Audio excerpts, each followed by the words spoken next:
మందుడనని నన్ను నింద చేసిననేమి, నా దీనతను చూచి నవ్వనేమి, దూరభావము లేక తోలనాడిననేమి, ప్రీతిసేయక వంకబెట్టనేమి, అక్కసంబులు పల్కి వెక్కిరించిననేమి,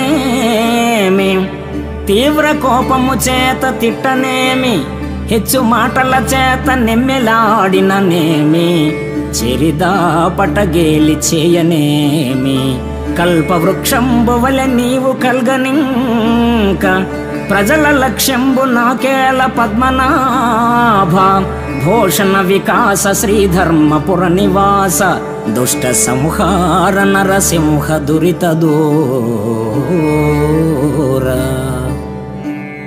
ఓ జనార్దన, ఈ జనులు మందబుద్ధి అని నన్ను నిందించిన, తోలనాడిన, వెక్కిరించిన, ప్రగల్భాలు పలికిన సహజ దయా కారుణ్య కల్పవృక్షానివైన నీవు నా పక్షాన ఉండగా ప్రజలేమన్నా నాకేమి లక్ష్యం? శ్రీలక్షణయుతమైన నీ చరణ చరితామృత పానం చేసేదను, ధరించెదను.